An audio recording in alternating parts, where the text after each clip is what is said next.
ಕಾರ್ಯಕ್ರಮ ಮಾಡ್ತಾರೆ. ಇದಕ್ಕಿಂತ ಅದ್ದೂರಿಯಾದ ಕಾರ್ಯಕ್ರಮವನ್ನು ಮಾಡ್ತಾರೆ ಪ್ರತಿ ವರ್ಷ ಅವರು.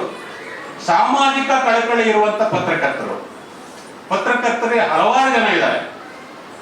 ನಿಷ್ಠಾವಂತಿಕೆಯಿಂದ ಪತ್ರಕರ್ತರಾಗಿರುವಂತವರು, ಕನ್ನಡದ ಬಗ್ಗೆ ಹೆಚ್ಚು ಒತ್ತನ್ನ ಕೊಡುವಂತವರು, ಸಾಹಿತ್ಯದ ಬಗ್ಗೆ ಹೆಚ್ಚು ಒತ್ತನ್ನ ಕೊಡುವಂತವರು, ಬಡಬಗ್ಗರಿಗೆ ಸಹಾಯ ಮಾಡುವಂಥದ್ದು, ಶಾಲಾ ಕಾಲೇಜುಗಳಲ್ಲಿ ಅವರಿಗೆ ಮಕ್ಕಳನ್ನ ಸೇರಿಸ್ಕೊಡುವಂಥದ್ದು, ಫೀಸ್ ಕಟ್ಟುವಂಥದ್ದು, ಮತ್ತೆ ರಾಜ್ಯದ ಮೂಲೆಯಲ್ಲಿರುವ ಕವಿಗಳನ್ನ ಹುಡುಕಿ ಕವಿಗೋಷ್ಠಿ ಮಾಡುವಂಥದ್ದು, ಸಾಂಸ್ಕೃತಿಕ ಪ್ರತಿಭೆಗಳನ್ನ ಹುಡುಕಿ ಕಾರ್ಯಕ್ರಮದಲ್ಲಿ ವ್ಯವಸ್ಥೆ ಮಾಡಿ ವೇದಿಕೆಯನ್ನ ಕೊಡುವಂಥದ್ದು, ಇಂತಹ ಬಹುಮುಖಿ ಪ್ರತಿಭೆ ನಮ್ಮ ಧನಂಜಯ ತುಮಕೂರು, ಅವರಿಗೂ ಸ್ವಾಗತವನ್ನ ಕೋರ್ತೇನೆ.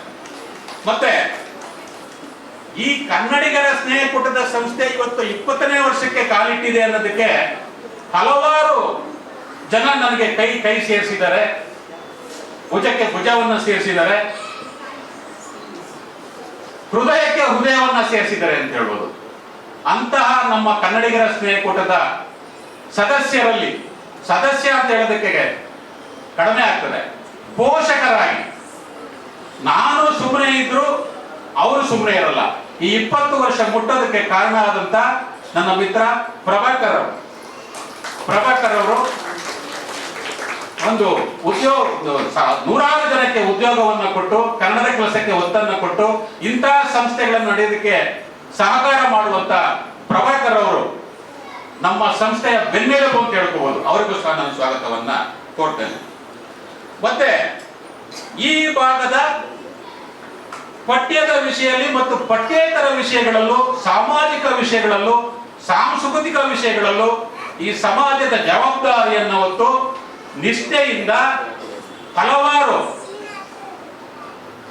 ಕಣ್ಣು ಶಸ್ತ್ರಚಿಕಿತ್ಸೆ ಮಾಡುವಂಥದ್ದು, ವೈದ್ಯಕೀಯ ತಪಾಸಣೆ ಮಾಡಿಸುವಂಥದ್ದು, ಲಯನ್ಸ್ ಸಂಸ್ಥೆಯಿಂದ ಕೊಳಚೆ ಪ್ರದೇಶದಲ್ಲಿ ಸಹಾಯ ಮಾಡುವಂಥದ್ದು, ಬಡಬಗ್ಗ ಮಕ್ಕಳಿಗೆ ಬಟ್ಟೆ ಕೊಡುವಂಥದ್ದು, ಬ್ಯಾಗ್ ಕೊಡುವಂಥದ್ದು, ಸಿಹಿ ಹಂಚುವಂಥದ್ದು, ಇದೆಲ್ಲವನ್ನು ನಮ್ಮ ಭಾಗದಲ್ಲಿ ಮಾಡ್ಕೊಂಡು ಬಂದಿರುವಂತ ನಮ್ಮ ಪ್ರೀತಿಯ doctor LN glory Victor madam ಅವರು, ಇವರು ಸಹ ಅತಿಥಿಯಾಗಿ ಬಂದಿದ್ದಾರೆ. ಇವರು ಒಂದು ಪ್ರಶಸ್ತಿಗೂ ನಾವು ಆಯ್ಕೆ ಮಾಡ್ಕೊಂಡಿದ್ದೀವಿ. ಸಮಾಜ ಸೇವಾ ರತ್ನ ಅಂತ ಪ್ರಶಸ್ತಿ ಕೂಡ ಇವರಿಗೆ ನಾವು ಕೊಡ್ತಾ ಇದ್ದೀವಿ. ಇವರಿಗೂ ಸಹ ನಾನು ನಿಮ್ಮೆಲ್ಲರ ಸಮ್ಮುಖದಲ್ಲಿ ನನ್ನ ಹೃದಯ ತುಂಬಿ ಸ್ವಾಗತವನ್ನ ಕೋರ್ತಾ ಇದ್ದೇನೆ. ಮತ್ತೆ ಇದಕ್ಕಿಂತ ವಿಶೇಷವಾಗಿ ನನ್ನ ಈ ಕನ್ನಡದ ತೇರನ್ನ ಎಳಿಬೇಕಾದ್ರೆ ಇವರೆಲ್ಲರೂ, ನೀವೆಲ್ಲರೂ ಎಷ್ಟು ಮುಖ್ಯನೋ ಅಷ್ಟೇ ಮುಖ್ಯ ನನ್ನ ಕುಟುಂಬ ಕೂಡ ಅಷ್ಟೇ ಮುಖ್ಯ ಆಗಿದೆ. ನಮ್ಮ ಕುಟುಂಬದವರ ಸಹಕಾರ ಇಲ್ಲ ಅಂದ್ರೆ ಈ ಕೆಲಸ ಖಂಡಿತ ನನ್ನ ಕೈಲಿ ಮಾಡಕ್ಕಾಗ್ತಾ ಇರಲಿಲ್ಲ. ಪ್ರತಿ ವರ್ಷ ಈ ಕಾರ್ಯಕ್ರಮ ಆಗಲಿ, ಬೇರೊಂದು ಕಾರ್ಯಕ್ರಮ ಇರಲಿ, ಯಾವುದೇ ಕಾರ್ಯಕ್ರಮ ಮಾಡಬೇಕಾದ್ರೆ ನನಗಿಂತ ಹೆಚ್ಚು ಶ್ರಮವನ್ನ ನನ್ನ ಕುಟುಂಬದ ಎಲ್ಲ ಸದಸ್ಯರು, ನನ್ನ ಮಕ್ಕಳಿರ್ಬೋದು, ನನ್ನ ಸೊಸೆಯಂದಿರಿರ್ಬೋದು, ನನ್ನ ಮೊಮ್ಮಕ್ಕಳು ನೋಡಿ ಇಲ್ಲಿ ಕೂತಿದ್ದಾರೆ, ಇವರು ಮುಂದಿನ ಕೀರ್ತಿ ಪತಾಕೆಗಳು, ಕನ್ನಡದ ಕೀರ್ತಿ ಪತಾಕೆಗಳು, ಪುಟಾಣಿಗಳು, ಇವರು ಕೂಡ ಕಾರಣ ಆಗ್ತಾರೆ. ನೋಡಿ ಅವ್ರು ಹೆಂಗ್ ನೋಡಿ ಕೂದಲು ಏನು ಸ್ಟೈಲ್ ತೋರಿಸ್ತಾ ಇದ್ದಾರೆ ನೋಡಿ, ನೋಡಿ ಕಾಲ ಮೇಲೆ ಕಾಲ ಆಗ್ತಾ ಇದ್ದ. ನಾವು ನಂದನ್ ಗೌಡ, ನಮ್ಯಾಗೌಡ, ಸುಕೃತಿ ಇವರು ಕೂಡ ಕಾರಣರಾಗಿರ್ತಾರೆ. ಜೊತೆಗೆ ನನ್ನ ಬಾಮೈದ ಮೇಲಪ್ಪ ಅವರ ಕುಟುಂಬರು ಕೂಡ ಕಾರಣ ಆಗಿರ್ತಾರೆ. ಮತ್ತೆ ನೀವೆಲ್ಲರೂ ಕಾರಣ ಆಗಿರ್ತೀರ. ಹಲವಾರು ಜನ ಇದ್ದಾರೆ. ನಾನು ಇನ್ನು ಮುಂದಕ್ಕೆ ಬರ್ತೀನಿ. ಯಾಕಂದ್ರೆ ಸಭಿಕರು ಇಷ್ಟೆಲ್ಲ ಬಂದು ಹುಮ್ಮಸ್ಸಿನಿಂದ ಬಂದು ಬೆಳಿಗ್ಗೆ 4 ಗಂಟೆಗೆ ಎದ್ದು ಬಂದಿವೆ ಸರ್ ನಾವು ಅಂತ ಹೇಳ್ತಾರೆ ಕೆಲವರು. ಅವರೆಲ್ಲ ಬಂದು ಇಲ್ಲ ನಮ್ಮ ಸಭಾಂಗಣದಲ್ಲಿ ನೀವೆಲ್ಲ ಉತ್ಸಾಹದಿಂದ ಕುಳಿತು ನಿಮ್ಮ ಪ್ರತಿಭೆಯನ್ನು ಪ್ರದರ್ಶನ ಮಾಡ್ತಾ ಇದ್ದೀರಲ್ಲ, ನೀವೆಲ್ಲರೂ ಕಾರಣ ಈ ಸಂಸ್ಥೆ ಮುಂದಕ್ಕೆ ಬರೋದಕ್ಕೆ ಅಂತ ಹೇಳ್ತಾ, ಮತ್ತೆ ಈ ಕಾರ್ಯಕ್ರಮದಲ್ಲಿ ವಿಶೇಷವಾಗಿ ಇವತ್ತು ನಿರೂಪಣೆಯ ಜವಾಬ್ದಾರಿಯನ್ನು ಹೊತ್ತಿರುವಂತಹ ರವಿಶಂಕರ್ ಅವರಿಗೆ ವಿಶೇಷವಾದ ಸ್ವಾಗತವನ್ನು ಕೊಡ್ತೇನೆ ನಾನು. ಅದೇ ರೀತಿ ಈ ಸಂಸ್ಥೆಯ ಸಭಾಂಗಣವನ್ನ ಉಚಿತವಾಗಿ ನನಗೆ ಪ್ರತಿ ವರ್ಷ ಕೊಡ್ತಾರೆ. ಅವರು ಉಚಿತವಾಗಿ ಕೊಡ್ತಾರೆ. ಹನುಮಂತ ಏನಾದ್ರೆ ನೀವು ಮಾಡಿ, ಏನು ಸಹಾಯ ಬೇಕು ನಿಮ್ಗೆ, ಏನ್ ಬೇಕು ವ್ಯವಸ್ಥೆ ಮಾಡ್ಕೊಡ್ತೀವಿ, ಒಂದು 4 ಜನ ನೇಮಿಸ್ಕೊಡ್ತೀವಿ ನಿಮ್ಗೆ ನಿಮ್ ಸಹಾಯಕ್ಕೆ ಅಂತೇಳಿ. ಮತ್ತೆ ಈ ಅಧ್ಯಕ್ಷರಾದಂತ ಡಾಕ್ಟರ್ AV ಕೃಷ್ಣಾರೆಡ್ಡಿ ಅವರು, ಶಾಂತವದನ್ ಅವರು, ಇವರೆಲ್ಲ ಒತ್ತಾಸೆ ಆಗಿರುವಂತಹ ಆಡಳಿತಾಧಿಕಾರಿ ಶ್ರೀ ಜಯರಾಮ್ ಅವರು. ಇವತ್ತಿನ ಪ್ರಸಂಗ ಯಾವ ರೀತಿ ಇದೆ ಅಂತ, ಯಾಕಂದ್ರೆ ಸ್ವಾಗತ ಮತ್ತು ಪ್ರಸ್ತಾವನೆ 2 ಸಮಯ ತಗೋತಾ ಇದ್ದೀನಿ. ದಯವಿಟ್ಟು ಏನಪ್ಪ ಇಷ್ಟೊಂದು ಮಾತಾಡ್ತೇನೆ ಅನ್ಕೋಬೇಡಿ. 2 ಪಾತ್ರ ನಿರ್ವಹಿಸ್ತಾ ಇದ್ದೀನಿ, ದ್ವಿಪಾತ್ರ ಅಭಿನಯ ಮಾಡ್ತಾ ಇದ್ದೀನಿ ನಾನು. ಇನ್ನು 2-3 ನಿಮಿಷದಲ್ಲಿ ಮುಗಿಸ್ತೀನಿ ನಾನು. ಮತ್ತೆ ಆ ಜಯರಾಮ್ ಅವರು ಆಡಳಿತಾಧಿಕಾರಿಗಳು ಬಹಳ ನನಗೆ ಸಹಕಾರ ಕೊಡ್ತಾರೆ. ಇವತ್ತಿನ ಪರಿಸ್ಥಿತಿ ಹೆಂಗಿದೆ ಅಂದ್ರೆ, ಇಲ್ಲಿ ಕೆಲಸ ಮಾಡುವಂತ ಒಬ್ಬ ಸಿಬ್ಬಂದಿ ನಿಧನ ಹೊಂದಿದ್ದಾರೆ, ನಿನ್ನೆ ನಿಧನ ಹೊಂದಿದ್ದಾರೆ. ಬೇರೆಯವರಾಗಿದ್ರೆ ಈ ಸಭಾಂಗಣ ಕೊಡ್ತಾ ಇರಲಿಲ್ಲ, ಎಲ್ಲ ಮಧುಗಿರಿಗೆ ಹೋಗಿದ್ದಾರೆ ಅವರೆಲ್ಲ, ಅವನ ಅಂತ್ಯಕ್ರಿಯೆಗೋಸ್ಕರ ಅಲ್ಲಿ ಹೋಗಿದ್ದಾರೆ. ಬೇರೆಯವರಾಗಿದ್ರೆ ಡೇಟ್ ಮುಂದಕ್ಕೆ ಹಾಕೊಳ್ರಿ ಅಂತ ಹೇಳ್ಬಿಡ್ತಾ ಇದ್ರು. ಬಟ್ ಈ ವಿದ್ಯಾಸಂಸ್ಥೆಯವರ ದೊಡ್ಡ ಗುಣ ಇದೊಂದರಲ್ಲಿ ಗೊತ್ತಾಗ್ತದೆ. ಅದಕ್ಕೆ ಅವರಿಗೂ ಸಹ ನಾನು ಸ್ವಾಗತವನ್ನ ಕೋರ್ತೇನೆ. ಮತ್ತೆ ನನ್ನ ಈ ಸಾಂಸ್ಕೃತಿಕ ಕ್ಷೇತ್ರದ ಕರ್ನಾಟಕ ಕಾರ್ಯನಿರತ ಪತ್ರಕರ್ತರ ಸಂಘದ ಸದಸ್ಯ ನಾನು. ನಾನೊಬ್ಬ ಪತ್ರಕರ್ತನ, ಹೌದು, ಬಹಳ ಜನಕ್ಕೆ ಗೊತ್ತಿಲ್ಲ. ಯಾಕೆಂದ್ರೆ ನಾನೊಬ್ಬ ಇಲಾಖೆಯಲ್ಲಿರುವ ಅಧಿಕಾರ ಆಗಿರೋದ್ರಿಂದ ನನ್ನ ಸಾರ್ವಜನಿಕವಾಗಿ ಹೇಳ್ಕೊಳಕ್ ಬರಲ್ಲ. ಈಗ ಹೇಳ್ಕೊತಾ ಇದ್ದೀನಿ ನಾನು. ನಾಳೆ ಚುನಾವಣೆ ಇದೆ. ನಮ್ಮ ಧನಂಜಯ ಅವರು ಕೂಡ ಇವತ್ತು ಇಲ್ಲಿ ಬಂದಿರೋದು ನನಗೆ ಬಹಳ ಸಾಹಸ. ಯಾಕಂದ್ರೆ ಅವ್ರದೇ ತಂಡ ಇದೆ ತುಮಕೂರಿನಲ್ಲಿ, ಚುನಾವಣೆ ನಾಳೆ ಇದೆ.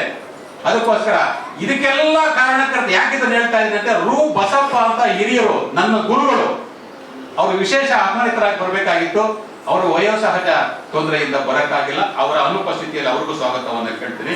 ಮತ್ತೆ ಈ ಭಾಗದ ಮತ್ತೊಂದು ಪ್ರತಿಭೆ ಹಿರಿಯರು, ನಮ್ಮ ಗುರು ಸಮಾನರಾದಂತ ಶ್ರೀ ವರ್ಧಮಾನ್ ಕಳಸೂರ್ ಅವರು ಬಂದಿದ್ದಾರೆ. ಈ ಭಾಗದ ಸರ್ವಜ್ಞನಗರ ವಿಧಾನಸಭಾ ಕ್ಷೇತ್ರದ ಸಾಹಿತ್ಯ ಪರಿಷತ್ತಿನ ಅಧ್ಯಕ್ಷರವರು. ಅವರು ಯೋಗ ಮಾಡ್ತಾರೆ, ಕನ್ನಡದ ಕೆಲಸ ಮಾಡ್ತಾರೆ, ಮೇಸ್ಟ್ರಿ ಕೆಲಸ ಮಾಡ್ತಾರೆ. ಅವ್ರೇನು ಒಂದ ಎರಡ ಸಕಲಾಕಲ ವಲ್ಲಭಾನ್ಗಳು ಅನ್ನೋದು. ಅವ್ರಿಗೂ ಸಹ ನಾನು ಸ್ವಾಗತವನ್ನ ಕೋರ್ತೇನೆ. ಅದೇ ರೀತಿ ಬಿ ಸುರೇಶ್ ಕುಮಾರ್ ಅವರು ನನ್ನ ಆತ್ಮೀಯರು. ಇವರು ನಮ್ಮ ಸಂಚಾರ ಪೊಲೀಸ್ ವಿಭಾಗಕ್ಕೆ ಇವರದೇ ಆದ ಒಂದು ಕೊಡುಗೆ ಕೊಟ್ಟಿರುವಂತವ್ರು. ಅವ್ರದೇ ಒಂದು ಟ್ರಾಫಿಕ್ ವಾರ್ಡನ್ ಅಂತ ಒಂದು ಸಂಘಟನೆ ನೀವು ನೋಡಿರ್ಬೇಕು. ಆ ಸಂಘಕ್ಕೆ ಇಡೀ ನಮ್ಮ ಬೆಂಗಳೂರಿಗೆ ಮುಖ್ಯಸ್ಥರಾಗಿದ್ರು. ಟ್ರಾಫಿಕ್ ಚೀಫ್ ವಾರ್ಡನ್ ಅಂತ ಹೇಳಿ ಇವರ ಸೇವೆ ಅಂತೂ ನಾನು ಇಲ್ಲಿ ಹೇಳಕ್ ಬರಲ್ಲ. ಇವಾಗ ಅಷ್ಟೊಂದು ದೊಡ್ಡದಾಗಿ ಹೇಳ್ಬೇಕಾಗ್ತದೆ. ಸುರೇಶ್ ಅವರು ಬಂದಿದ್ದಾರೆ ವಿಶೇಷ ಆಹ್ವಾನಿತರಾಗಿ. ಅವ್ರಿಗೂ ಸಹ ನಾನು ಸ್ವಾಗತವನ್ನ ಕೋರ್ತೇನೆ. ಮತ್ತೆ ಭಾಗ್ಯಲಕ್ಷ್ಮಿ ಮಗ್ಗೆ ಅಂತ ನಮ್ಮ ನಂದೇವರ ಒಂದು ಮಾಸಪತ್ರಿಕೆ ಇದೆ, ಅಕ್ಷರ ಐಸಿರಿ ಅಂತ. ನಾನು ಗೌರವ ಸಂಪಾದಕರಾದ ನಮ್ಮ ಭಾಗ್ಯಲಕ್ಷ್ಮಿ ಮಗ್ಗೆ ಮೇಡಮ್ ಅವರು ಪ್ರಧಾನ ಸಂಪಾದಕರು. ಅವರು ಬರ್ತಿದ್ದಾರೆ.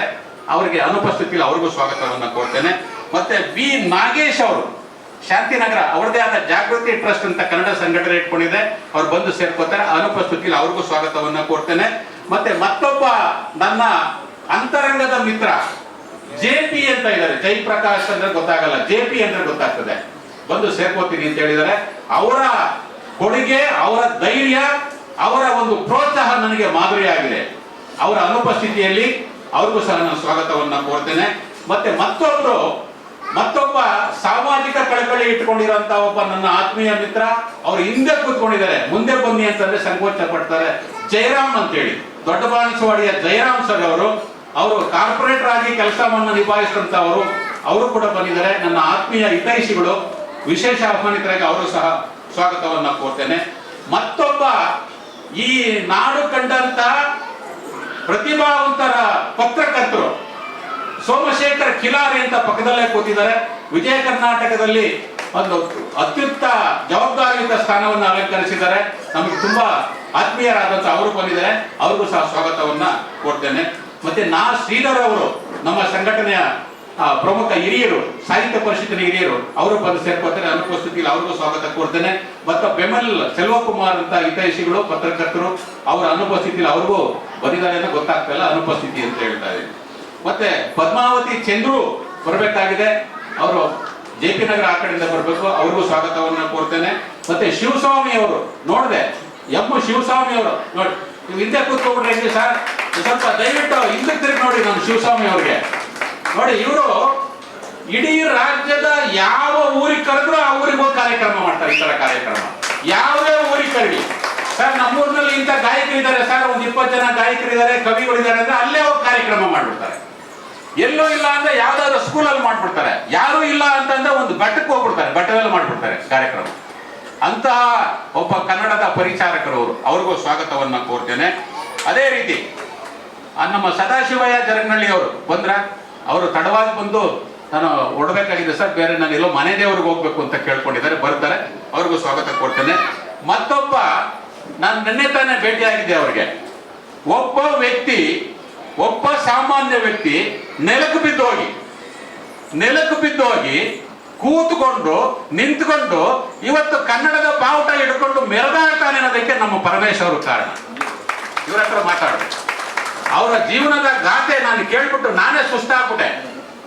ಆ ತರ ಅನುಭವಿಸಿ, ಕಷ್ಟ ಸುಖ ಅನುಭವಿಸಿ ಇವತ್ತು ಒಬ್ಬ ಗಣ್ಯ ವ್ಯಕ್ತಿಯಾಗಿ ಸಮಾಜದಲ್ಲಿ ನಿಂತಿದ್ದಾನೆ. ಕನ್ನಡ ನಮ್ಮ ಸರ್ವಜ್ಞನಗರ ವಿಧಾನಸಭಾ ಕ್ಷೇತ್ರದ ರಕ್ಷಣಾ ವೇದಿಕೆ ಅಧ್ಯಕ್ಷರು, ನನ್ನ ತುಂಬಾ ಆತ್ಮೀಯ ಗೆಳೆಯ, ಅವ್ರಿಗೂ ಸ್ವಾಗತವನ್ನ ಕೋರ್ತೇನೆ. ಮತ್ತೆ ವಿ ನಾರಾಯಣ ಮತ್ತು ಕೃಷ್ಣಮೂರ್ತಿ ಅವರೆಲ್ಲ ಆಂಧ್ರಕ್ಕೆ ಹೋಗಿದ್ದಾರೆ, ಬರ್ತೀವಿ ಅಂತ ಹೇಳಿದರೆ ಬರ್ಲಿ ಅವರು. ಮತ್ತೆ ನಮ್ಮ ಇನ್ನೊಬ್ಬ ನನ್ನ ಇದು ಹೆಮ್ಮೆಯಿಂದ ಹೇಳ್ಕೊಳ್ಳೋದಂದ್ರೆ ಪೊಲೀಸ್ನವರಲ್ಲಿ ಕನ್ನಡತನ ಎಷ್ಟು ಮಟ್ಟಿಗೆ ಇರ್ತದೆ, ಸಾಮಾಜಿಕ ಕಳಕಳಿ ಎಷ್ಟಿರ್ತದೆ, ಮತ್ತೆ ಯಾರು ಕಷ್ಟದಲ್ಲಿದ್ದವ್ರಿಗೆ ಎಷ್ಟು ಸಹಾಯ ಮಾಡಬಹುದು ಪೊಲೀಸರಾಗಿ ಅಂತ ಹೇಳೋದಾದ್ರೆ ನಮ್ಮ ಗೋಪಾಲಪ್ಪನವರು, ನಮ್ಮ ಗೋಪಾಲಯ್ಯನವರು, ನಮ್ಮ ಸಹೋದ್ಯೋಗಿಗಳು ಗೋಪಾಲಯ್ಯನವರು ಸಾಮಾಜಿಕ ಕಳಕಳಿ ಇರುವಂತ ವ್ಯಕ್ತಿ. ವೈದ್ಯಕೀಯ ಪರೀಕ್ಷೆಗಳನ್ನು ಉಚಿತವಾಗಿ ಮಾಡಿಸ್ತಾರೆ, ಕನ್ನಡದ ಕೆಲಸಗಳನ್ನ ಮಾಡ್ತಾರೆ. ನಮ್ಮ ಸಂಸ್ಥೆಗೆ ಒತ್ತಾಸೆಯಾಗಿ ನಿಂತ್ಕೊಂಡು ಬೆನ್ನಿಗೆ ಬೆನ್ನು ಕೊಟ್ಟು ಕೈಗೆ ಕೈ ಕೊಟ್ಟು ನನ್ನ ಜೊತೆಯಲ್ಲಿ ಕರ್ಕೊಂಡು ಹೋಗ್ತಾರೆ.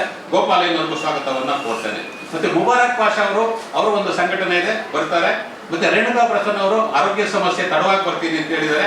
ಮತ್ತೊಬ್ಬರು ಅಶ್ವತ್ಥ ನಾರಾಯಣ ರೆಡ್ಡಿ ಅವರು, ಗೋಪಾಲಣ್ಣ ಬಂದ್ರ, ಅಶ್ವತ್ಥ ನಾರಾಯಣ ರೆಡ್ಡಿ ಅವರು ಬರ್ತಾರೆ, ಅವ್ರಿಗೂ ಸ್ವಾಗತ ಇರಲಿ. ಮತ್ತೆ ಶಕ್ತಿವೇಲ್ ಅಂತ ಒಬ್ಬ ಮಿತ್ರ, ಶಕ್ತಿವೇಲ್ ಇಲ್ಲಿ ಮುಂದೆ ಕೂತಿದ್ದಾರೆ ನೋಡಿ. ನಮ್ಮ ಕನ್ನಡದ ಕೆಲಸ ಇದೆಯಲ್ಲ, ಕನ್ನಡದ ಕೆಲಸವನ್ನ ಕನ್ನಡಿಗರೇ ಮಾಡೋದು ವಿಶೇಷ ಅಲ್ಲ, ನಮ್ಮ ಮುರಳಿ ಅವರು ತೋರಿಸ್ಕೊಟ್ಟಿರುವಂತದ್ದು. ಕನ್ನಡ ಏತರದನ್ನೂ ಸೇರಿಸ್ಕೊಂಡು ನಾವು ಕನ್ನಡದ ಕೆಲಸ ಮಾಡ್ತೀವಲ್ಲ, ಇದು ವಿಶೇಷ. ನಮ್ಮ ಸಂಸ್ಥೆಯ ಅವರು ಒಬ್ರು ಸಹ ಸದಸ್ಯ ಅಂತ ಹೇಳಿ ಸ್ವಾಗತವನ್ನ ಕೋರ್ತೇನೆ. ಅದೇ ರೀತಿ ಕಾವಲುಬಾಯಿ ಸಂಘದಿಂದ ಬರ್ತಾ ಇದ್ದೀನಿ ಅಂತ ರಾಜ ಅಂತ ಯುವ ಮಿತ್ರ ನನಗೆ ಸಾಮಾಜಿಕ ಕಳಕಳಿ ಅಂತ, ಅವ್ರಿಗೂ ಸ್ವಾಗತ ಕೇಳ್ತೇನೆ. ಮತ್ತೆ ಬಿ ಎಂ ಗೋಪಾಲಕೃಷ್ಣ ಅವರು ಬಂದ್ರೆ ಸಹಮತದವರು, ಅವರ ಅನುಪಸ್ಥಿತಿಯಲ್ಲಿ ಅವ್ರಿಗೂ ಸಹಮತವನ್ನ ಸ್ವಾಗತವನ್ನು ಕೊಡ್ತಾನೆ. ಮತ್ತೆ ಗಾಯಕರನ್ನ ಮತ್ತೆ ಇವ್ರನ್ನ 52 ಜನ ಇದ್ದಾರೆ, ನಾನು ಎಲ್ಲಿಂದ ಹೇಳಿ ಅವರ ಹೆಸರು, ಕವಿಗಳು ಮತ್ತು ಗಾಯಕರು ಎಲ್ಲ ಒಟ್ಟಿಗೆ ಅವರಿಗೆ, ಕವಿಗಳಿಗೆ, ಗಾಯಕರಿಗೆ, ನೃತ್ಯ ಪಟುಗಳಿಗೆ, ಶಾಲಾ ಶಿಕ್ಷಕರಿಗೆ, ಶಾಲಾ ವಿದ್ಯಾರ್ಥಿಗಳಿಗೆ ಎಲ್ಲರಿಗೂ ಒಟ್ಟಾರೆಯಾಗಿ ಸ್ವಾಗತವನ್ನು ಕೊಟ್ಬಿಡ್ತೇನೆ.